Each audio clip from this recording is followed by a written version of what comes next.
Conversations about creating change, hosted by Terry Yoffe of Try Coaching. Here's a thought from today's guest, Brielle Wohlenhaus. Life is too unpredictable and precious to have these fair weather friends who don't have your back, who don't really care about your, goals and success.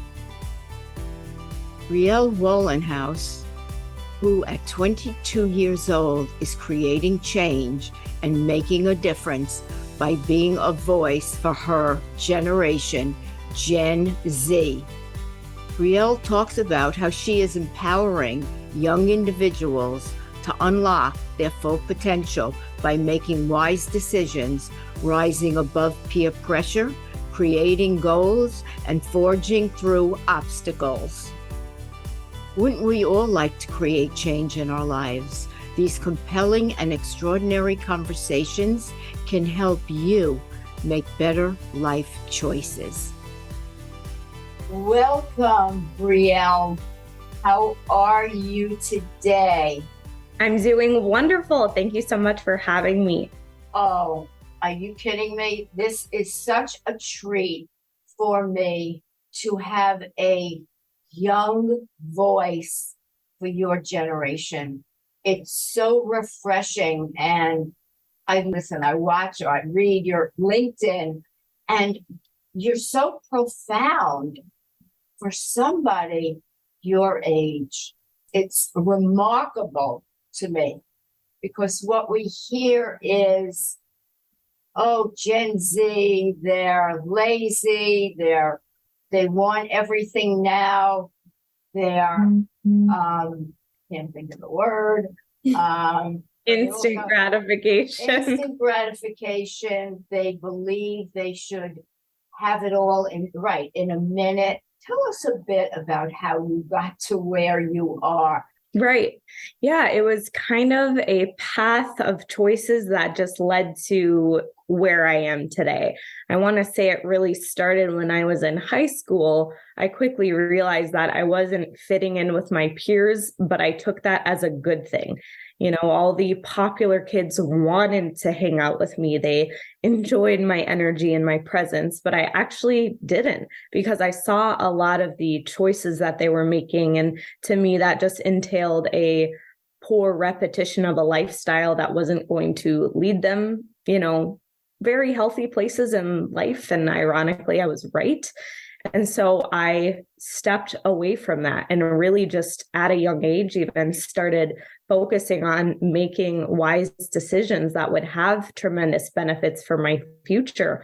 And one of the biggest decisions was, when COVID was first apparent, I was 19 and I looked at the friends in my life and they weren't really friends. They were more of the people that just needed you when, they were having some trials and tribulations in their life or something was going on. I was the friend who was always there. And how are you doing? Let's hang out. Let's do this. And I shortly realized, what? Life is too unpredictable and precious to have these fair weather friends who don't have your back, who don't really care about your, goals and success. And so I cut them out, and not as oh, I'm cutting them out of my life, shame on you. But no, that's what I needed to do. That was a very wise decision for me. And just that alone, being able to be so comfortable in that lonely season and just that time away from people who weren't really wanting to rise up with me,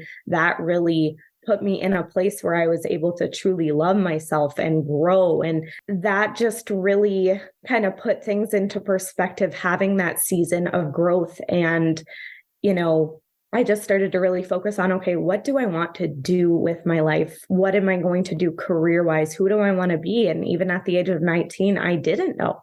And so honestly, I just started praying about it a lot. I started praying about, because I'm religious, and I really started relying on my faith. And I can say with confidence that if it wasn't for that, I certainly wouldn't be where I am, who I am today.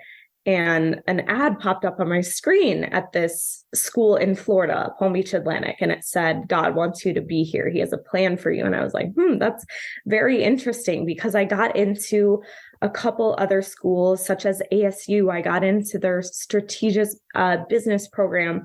And I realized shortly, do I want to go to a school like ASU with my values and kind of what I stand for? Probably not. For me, I'm not a partier. I'm not a drinker, smoker. So those, things just really wouldn't align. And I looked at school like, all right, I'm going to finish my degree and then I'm going to be off to the races.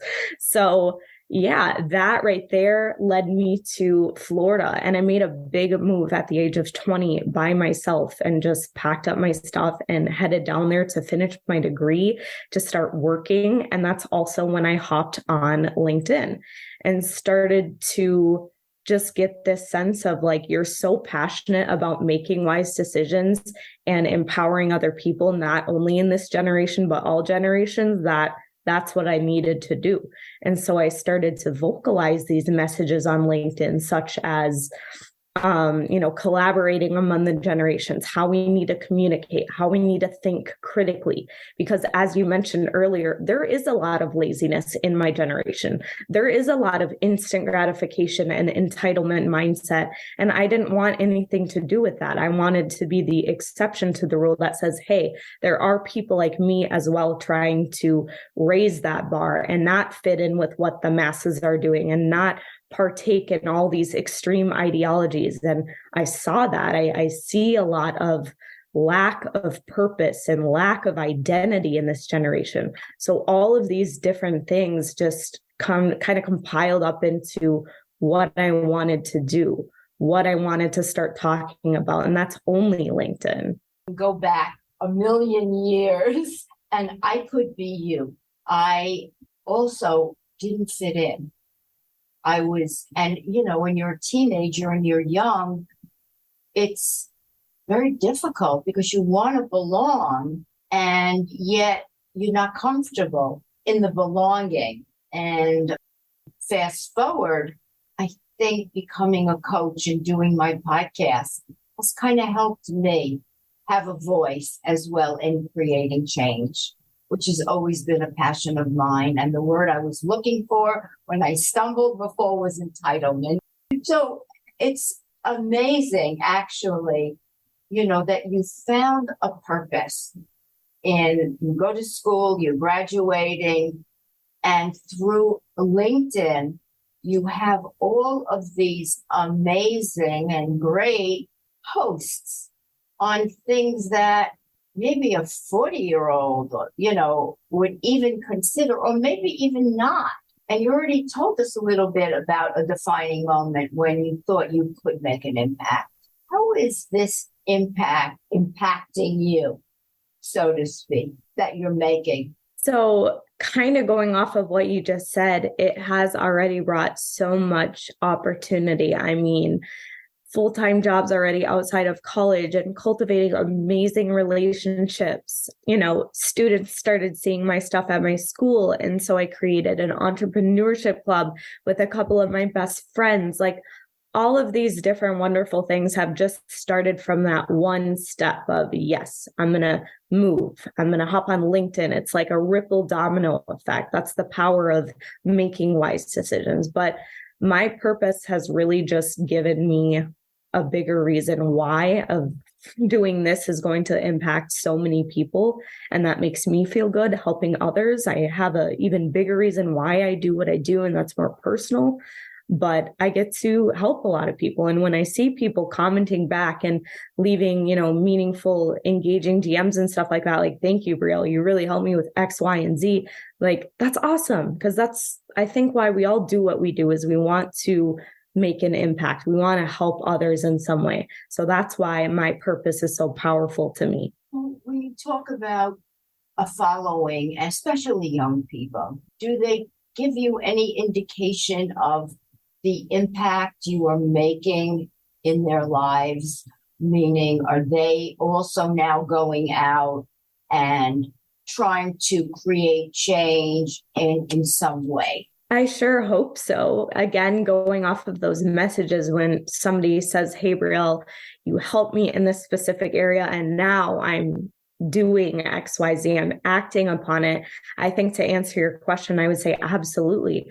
Because I know if I'm watching somebody's video or if I'm reading a very valuable post, it probably does spark something within me too, whether it is taking action upon writing something similar on that topic, or, it sparks creativity for doing a video about like, "Hey, I agree with you," or, "Hey, I recently saw XYZ's post and now I'm doing something similar to vocalize some of those same messages." So I do think when you are doing something impactful, it really does, again, create that ripple effect for other people to take action and to make positive change. I know for the young people that are on LinkedIn, I've gotten amazing messages from them as well. Like, "Hey, you really, sparked something within me to even get on LinkedIn." Because that's what I'm telling a lot of kids my age. Stop goofing around on TikTok. Stop making half naked dancing videos. Do something productive with your time.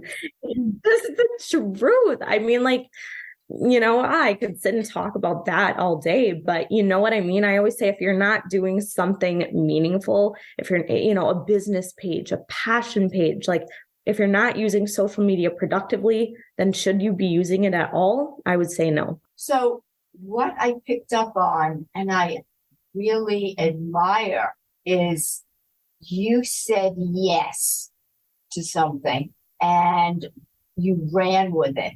A lot of people might say no, right? I'm out of school. What do I want to care about? A purpose? What am I going to do? How am I going to create change? Who cares right now? I'm going to enjoy my X time of freedom. Look at me. I've had all this schooling and I'm just going to goof off and send naked pictures or whatever. Yet there's a value here when you said yes, right? You picked up, you went to Florida, went to school, and chose a different path when everyone else or all the others were going down path A. You chose to go down path B. What did that feel like for you? Was it lonely? Did you have a group of buddies that were cheering you on and willing to go down that path with you? Yeah, I would say, again, when I first made that decision at 19 to cut out, these were some of my best friends for many years. At first, it was a sting to the heart because it kind of was like, all right, again, getting into perspective here, I don't know how long it's going to be until I meet my best friend or that person who I can really rely on. And even if it's one person, great. I would rather have one phenomenal friend than, 5 fair weather friends or acquaintances, if you will. And so for about a year and a half, I didn't have any friends who I could turn to or rely on. And yeah, at times that was certainly tough because everyone wants to have a good friend. We weren't created to be alone. But I will say it also was very empowering that I was disciplined enough to not go back to those unhealthy friends, because ironically, still today, those are the same people who are wrapped up in the same poor choices. So I pat myself on the back for that. And this has to do with prayer. Again, I really just prayed about it. Like, God, if these people aren't meant for me, please take them out of my life. Ironically, he was swift with it. He moved those friends out of my life. But then a year and a half later, I met my best buddies, and I have my best friend in Minnesota. And then I also have 3 phenomenal friends in Florida. So right now I can say that I have 4 really amazing friends, and they absolutely lift me up and empower me and push me. And I do the same for them. We give each other great advice and we challenge each other. So although it always wasn't, smooth sailing kind of when I was getting going on that journey, and I got a lot of people made fun of me for like, "What are you doing on LinkedIn?" I'm like, you guys have no idea. LinkedIn is a gold mine of opportunity if utilized effectively. You can do so much in and through that platform. But the people who did take my advice on that are really thanking me now. So that has been the friend journey. What I've noticed myself on LinkedIn, I'm growing it. I met you through LinkedIn, certainly our good friend in Florida, who we both know. But what I find is when I look at your posts and I see who responds, a lot of the people, I know who they are, and they're not young kids. They're like me, adults. I'm not that you're not, but who have businesses, are well established.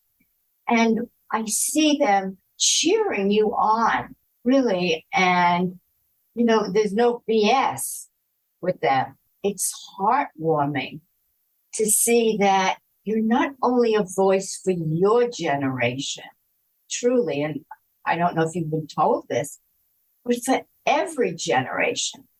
Things that you say and put up on LinkedIn certainly grab my attention.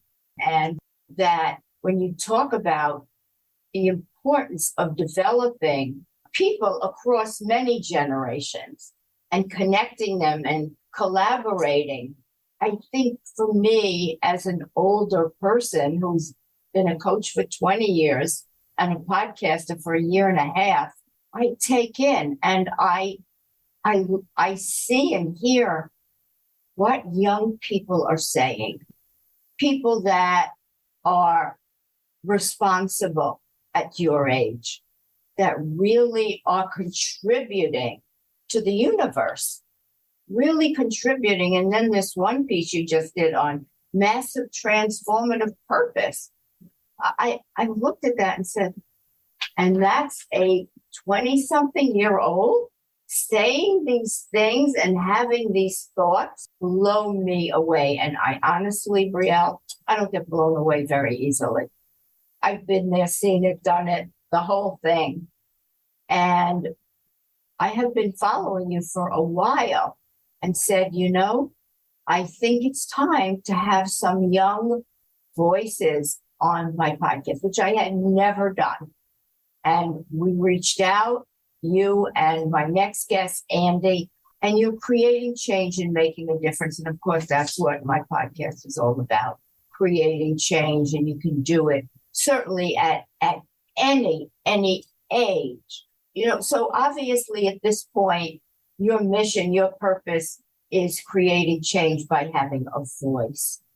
How can you, if you're doing it, but maybe expand upon, get your message where people really get it, of your age, that can be like, not you, but have the same thinking, that they're not just out there, doing TikTok or want instant gratification or are entitled.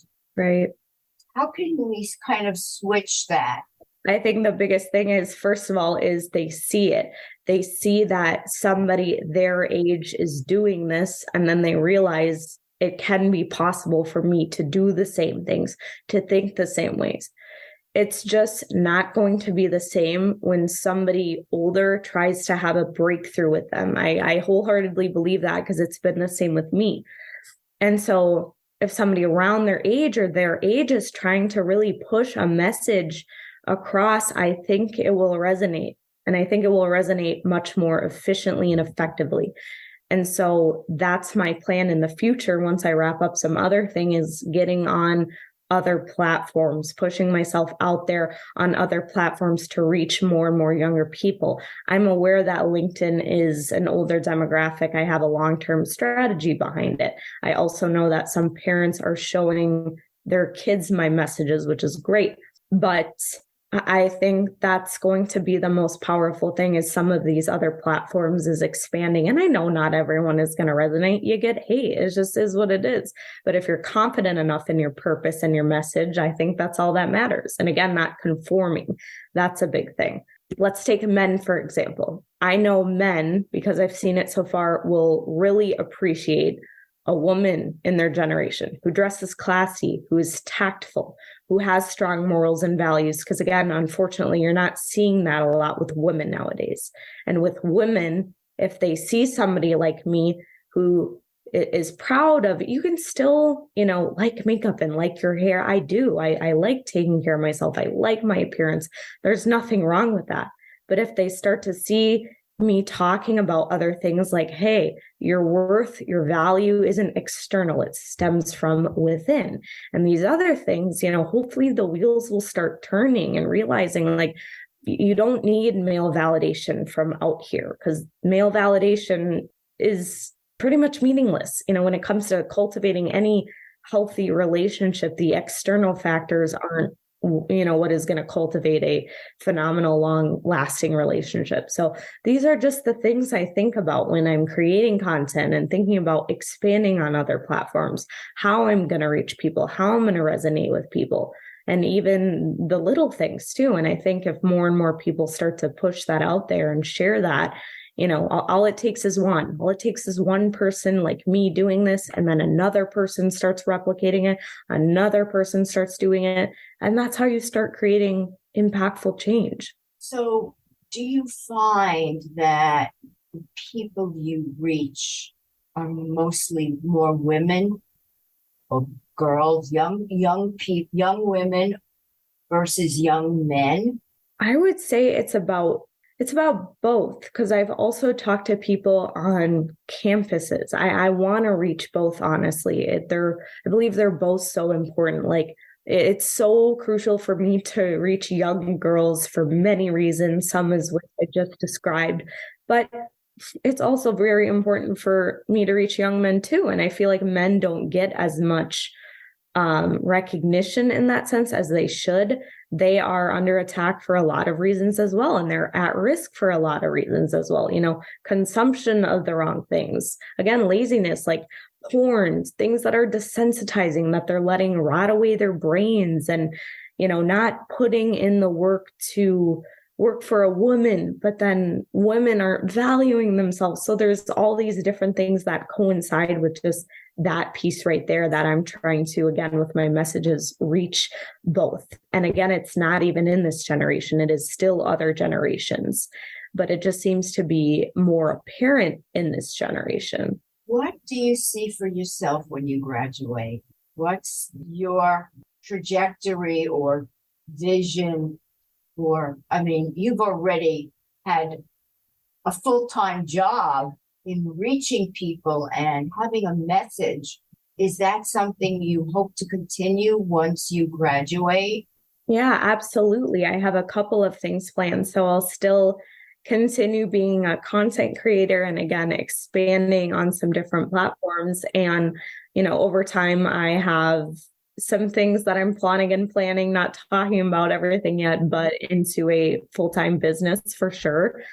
And I've always been an entrepreneur at heart. So this is just the young stages of life, where I'm getting rolling and thinking things, again, long-term. When we think of instant gratification, I could start, monetizing X, Y, and Z, but I don't want to, because I'm so focused on my mission. When people ask me, hey, can you help me with this? I'm willing to pay. Hey, could you help me with that? I say no a lot of times, because that's how serious I am about this mission and about what I'm doing and helping people.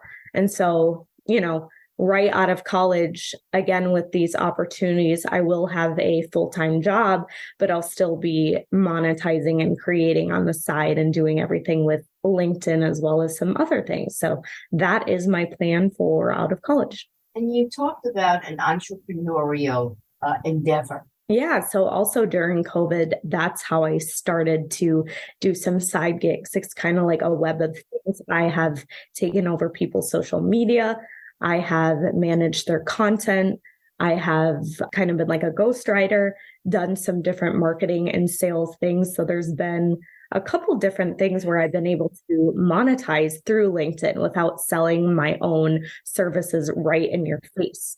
But again, for what I'm doing in my content, that's more of a long-term strategy in terms of making it so an actual business. So like my business hasn't been through my content, but it's still been through helping others on LinkedIn through my certain skills, if that makes sense. So if you could give us one tidbit or some takeaway for our audience, for young people and older people, if not Gen Z, Gen X, millennials, what would your tidbit be? What would your words of wisdom? Because honestly, I think you have more wisdom than a lot of the people that have been on many podcasts, quite frankly.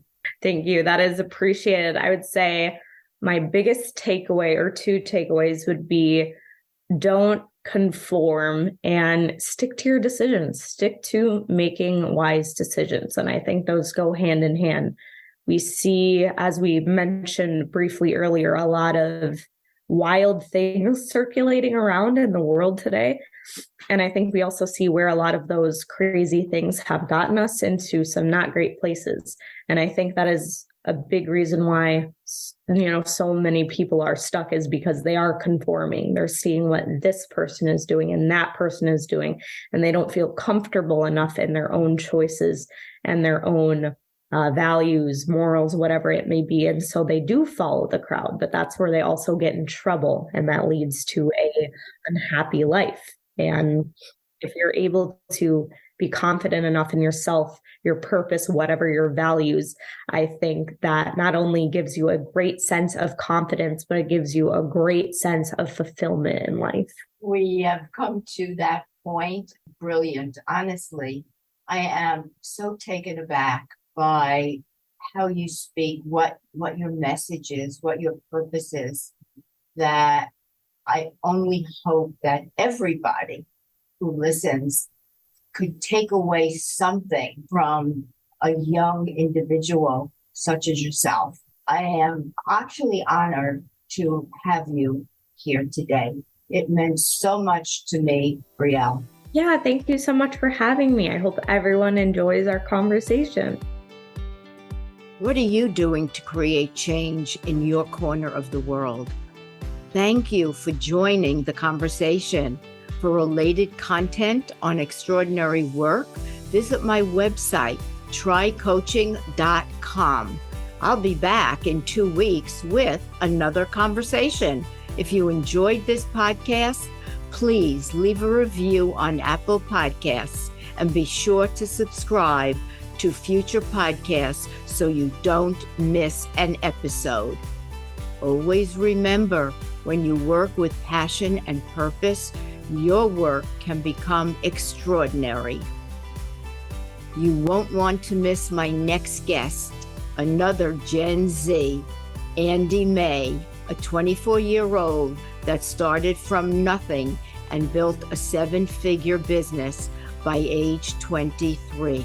Andy talks to us about he is teaching young people who want to have more free time, own their own business, be passionate about something to build 6-figure online e-commerce businesses from scratch, and how he has changed the lives of nearly 50 plus people globally.